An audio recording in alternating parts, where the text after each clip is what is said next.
to Undisputed. We are live from LA. I'm Jenny Taft here with Skip Bayless and Shannon Sharp. Good morning. What's happening? The NBA has a new face. Move over, LeBron, your history. Don't do that. I thought Kawhi was the face. Zion just took the whole league over last night. I'm sorry it's over, LeBron. Hold on, we shout and get pom-poms out and get popcorn for L's? I don't serve popcorn at my restaurant. I don't serve, when you come get the L's, you don't get no popcorn. If that man could have finished that game, the L would have been on my Spurs. I'm sorry. I don't you know it and I know. I don't know what he could have done or should have done. I'm just telling you what happened. Yeah, okay. We're going to get there. We have a huge show today. Should the 49ers thank Bill Belichick for their trip to the Super Bowl? And will Eli Manning end up in the Hall of Fame when it's all said and done? But first, we do have to start with the guy that we all watched last night, Zion Williamson's debut. The #1 overall pick did not disappoint in his first game with the Pelicans, dropping 22 points in only 18 minutes, including a wild stretch of 17 straight points in the fourth quarter that included 4 threes and some impressive post moves. Zion would then be pulled for the final stretch because of a minutes restriction, and the Spurs would go on to win 121-117. New Orleans fans were left chanting, "We want Zion," a plea that head coach Alvin Gentry definitely heard. Take a listen. And no, he couldn't go back in the game. Okay, so that don't go there. All right, just because the medical people said that was it. It's very hard. I'm 19, honestly. In that moment, I'm not thinking about longevity. I'm thinking about winning that game. So it was very tough. Just the energy the crowd brought, the energy the city brought. It was electric, and I'm just grateful that they did that. So it was a dream come true to finally get out there, but at the end of the day, I did want to win. So I just got to look at the next game. Wants to win as well, Shannon. How impressed were you by his debut? I was shocked by it, Skip, given that that he was only going to play probably about 20 minutes.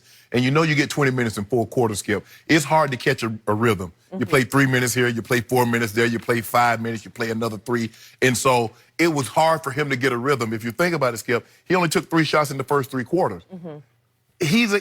Sports are about rhythm. And you hear guys talk about it all the time. I got a rhythm early, I got going early, and everything flowed after that. And so he wasn't in a rhythm. And then the start of the fourth, all of a sudden, he found that rhythm. And so I was shocked, Skip. I think my stat line was like 10. I thought he'd have 10 points, 6 rebounds, 2 dunks, 2 blocks. So I was shocked with how well he played and the amount of time that he played. But I think the most shocking things were the threes, Skip. We never saw this at Duke. Now, moving forward, I'm not so sure they're going to let him have shoot-around open threes. I think the guys will probably – I'm not saying you got to guard him like Steph Curry and Kevin Durant or Klay Thompson, but it's hard for me to imagine that guys are going to leave him 7, 8, 9, 10 feet open to shoot a 3 like he's shooting in shoot-around.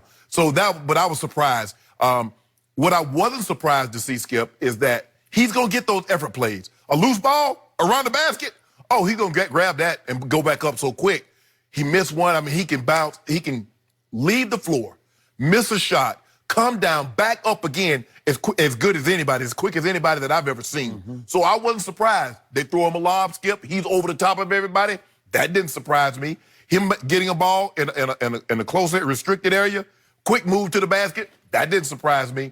The threes surprised me in how they came, considering that he was not in a rhythm early. So I'm not going to overreact. Now, this is not Steph Curry or Kevin Durant or Klay Thompson shooting threes. Let's not overreact. This is not going to be a big part of his ball game. But what he did show, if you leave me open by 5, 6, 8 feet, I'm going to shoot this shot. It's going to kind of be like LeBron, Skip. What did he do? Play off him until he can consistently make it. Well, that's what they're going to do with this kid here, Zion. But I was impressed. It's hard not to be impressed. To get 17 points, straight points, in that little bit of time when you don't have a rhythm, just goes to show you once he gets his legs more up under him, he gets his wind more up under him, and he gets to playing in that type of a setting, yeah, he can be, Skip, I never questioned the guy's ability. You know what I questioned. And last night was probably a sample, a very small sample of what this young man is capable of. My turn. Yes. I wasn't just surprised by what happened in the fourth quarter. I was all time shocked. I'm not sure I've ever seen anything quite like what I witnessed in a 3-minute span of the fourth quarter of that game last night. Because through 3 quarters, to your point, Zion Williamson had been a literally huge disappointment. He was. Yeah. He had been 285 pounds, and I'm probably being generous there on the low end. He had been 285 pounds of letdown. I was so disappointed that I wanted to turn it off, but I knew I had to hang in because I thought maybe Alvin and the medical people would give him one last little run in the fourth quarter of a game that was completely out of hand at that point, thanks mostly to the Pelicans, who weren't quite ready for that primetime game, because the game for the rest of the Pelicans felt to them like it was a playoff game because the whole NBA world had tuned in to watch them. Correct. And they weren't quite yet up to that task because they've been on a little bit of a roll here lately, and my Spurs were rolling over them. So what did I see through 3 quarters? I saw Zion. I saw him be out of sync, maybe a little bit out of shape. Looked a little lost. I saw tentative. I saw little confidence. I saw joy less from a kid who's always so joyful when he plays. Correct. And Alvin said in his interview in game, God, he's just playing so conservatively. I'm trying to get him out of that. Right. And I'm thinking 5 points with 4 ugly turnovers through 3 quarters, not much of a start. And so I had already tweeted, we're just going to have to be patient. Nope, no. Then that happened. I haven't seen an explosion like that, and you'll say I'm exaggerating, but I'm not. This is from my heart. I haven't seen an explosion like that in 3 minutes since MJ and Kobe were in their primes, and I'll tell you why. This is a 3-minute domination that features inside as well as outside. Remember, Klay Thompson holds the all-time one-quarter NBA record. He scored somehow 37 points in a quarter back in 2015 against Sacramento at Golden State. Yet, what was that? It was all catch-and-shoot, heat-check three-point shots that are extraordinary, where you just say, that's impossible. Right. But it's just, pew, pew, pew, pew, pew, right? Yep. This was both ways, inside and outside. And it was only 3 minutes, and it was only 17. Wait, he scored 17 in 3 minutes? Well, do the math. That's only 1/4 of the quarter. Right. Well, if you do 4 times 17, that's 68 points in the quarter. 68 points in a quarter. Again, I'm extrapolating out into madness, but that's what he accomplished, and it felt like a one-man Mardi Gras to me, where he just took over the whole game physically, mentally, emotionally, inside, outside. And it felt like he took the Rookie of the Year lead in 3 minutes. That's what, and I know Ja has been extraordinary. I love Ja. You love Ja. But this was a whole nother level from Ja Morant. This was, wait a second, this is a display, as you know, of power and finesse, of just extreme explosion and athleticism and touch. And veteran vision, because he's got veteran.